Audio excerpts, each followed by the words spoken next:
ఉద్యోగ భద్రత కల్పించేంత వరకు స్కిల్ వర్కర్లందరికీ ఉద్యోగ భద్రత రాష్ట్ర ప్రభుత్వానికి తీసుకోబోతారని చెప్పి కోరుకుంటున్నాం.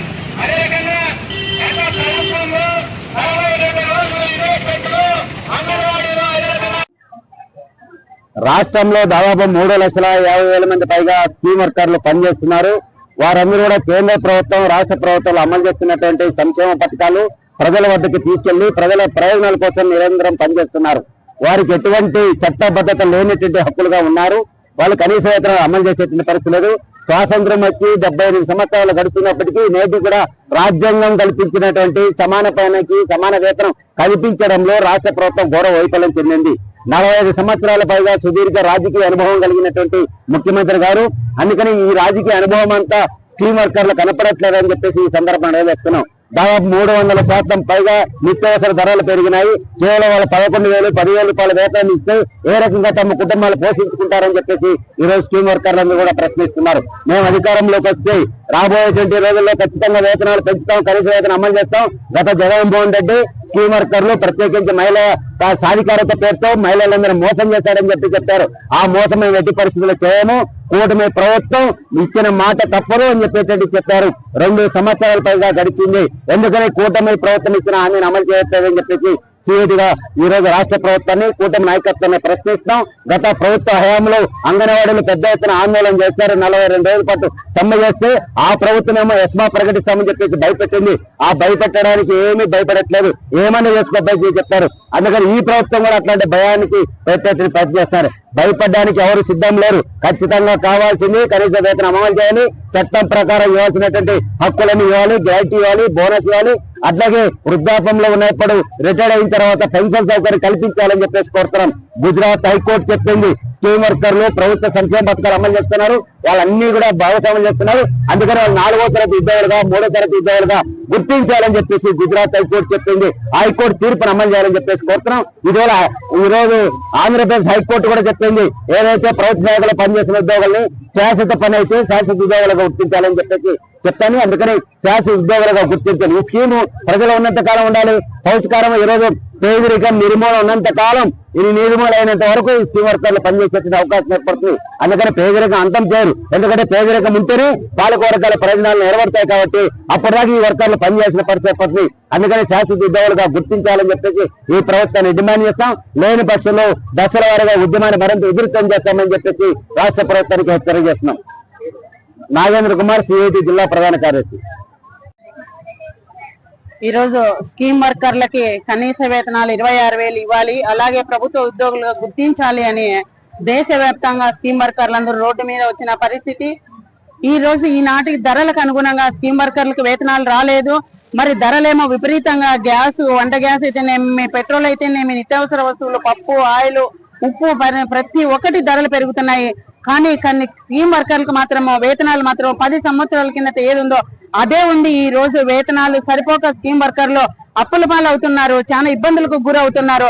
కావున స్కీమ్ వర్కర్లకు ప్రభుత్వ పథకాలు ప్రజల్లోకి తీసుకెళ్లాలంటే స్కీమ్ వర్కర్లు కావాలి.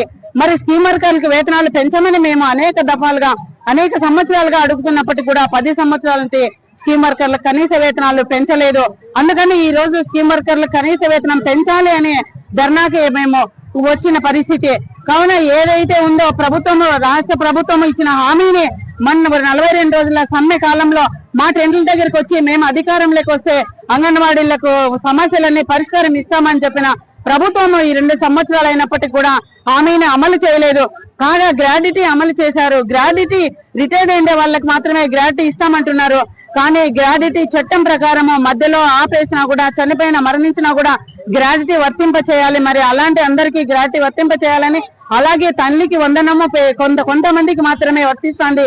పట్టణ, గ్రామ అనేది భేదం లేకుండా అంగన్వాడీలందరికీ కూడా తల్లికి వందనము, పిల్లలకి అందరికీ కూడా తల్లికి వందనము అమలు చేయాలని, అలాగే అంగన్వాడీలకు సంక్షేమ పథకాలు అమలు చేయాలి, వేతనాలు పెంచాలి, అంగన్వాడీలకు పని భారంగా మారిన నవచేతన యాప్ రద్దు చేయాలని కూడా ఈ సందర్భంగా మేము ప్రభుత్వాన్ని డిమాండ్ చేస్తూ, మీరు ఇప్పటికైనా కూడా మీరు ఇచ్చిన హామీని అమలు చేయాలి. స్కీమ్ వర్కర్లకి ఏదైతే స్కీమ్ వర్కర్లు అందరికీ కనీస వేతనాలు అమలు చేసేంత వరకు మేము పోరాడతామని కూడా ఈ సందర్భంగా ప్రభుత్వాన్ని డిమాండ్ చేస్తున్నాం. ఎం నాగమణి, సిఐటియు జిల్లా కోశాధికారి.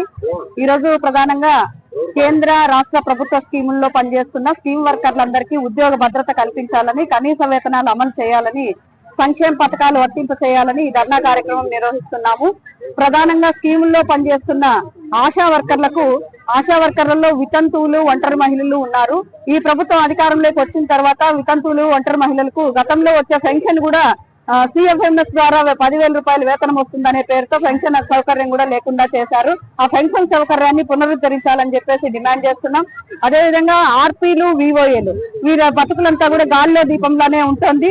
ఆర్పీలకు, VOAలకు వారికి ఇచ్చే గౌరవ వేతనం 8,000 రూపాయలు కూడా నేరుగా వారి అకౌంట్లకు ఇవ్వకుండా వాళ్ళకి VOల అకౌంట్లోనూ వేస్తున్నారు. అది వాళ్ళు మళ్ళీ సభ్యులందరి ఆమోదంతోనే ఆ వేతనం తీసుకోవాల్సిన పరిస్థితి ఏర్పడుతుంది. అందుకనే VOAలకు, ఆర్పీలకు వారి అకౌంట్లకే వారికి వచ్చే గౌరవ వేతనం చెల్లించాలని, ఉద్యోగ భద్రత కల్పించాలని డిమాండ్ చేస్తున్నాం. అదేవిధంగా మధ్యాహ్న భోజన పథకాన్ని ఏ ప్రభుత్వం అధికారంలోకి వచ్చినా కూడా మొట్టమొదట ఆ పథకాన్ని ప్రైవేటీకరణ చేయాలని చెప్పేసి ప్రయత్నం చేస్తున్నారు. గత ప్రభుత్వం ఏమో అక్షయ పాత్ర, నవప్రయాస లాంటి సంస్థలకు అప్పగించాలని చెప్పేసి ప్రయత్నం చేసేసింది. ఈ ప్రభుత్వం అధికారంలోకి వచ్చిన తర్వాత పేరు మార్చింది, డొక్కా సీతమ్మ మధ్యాహ్న బడి భోజనం అని చెప్పి పేరు మార్చింది తప్ప దాని బతుకు మాత్రం మారలేదు. ఇచ్చే వేతనాలు సరి రావట్లేదు, మెనూ ఛార్జీలు పెంచడం లేదు. అదే దాన్ని స్మార్ట్ కిచెన్ పేరుతో ప్రైవేట్ వాళ్ళకి అప్పచెప్పడానికి ప్రయత్నం చేస్తుంది. దాదాపు ఈ జిల్లాలో 3,500 మంది వరకు వర్కర్లు ఉన్నారు. ఆ పథకాన్ని నిర్వీర్యం చేస్తే ఆ కార్మికులంతా కూడా రోడ్డును పడతారు. ఆ పథకంలో భోజనం తినే పిల్లలంతా కూడా పేద పిల్లలు. ఆ పేద పిల్లలందరికీ కూడా భోజనం అందకుండా పోతుంది.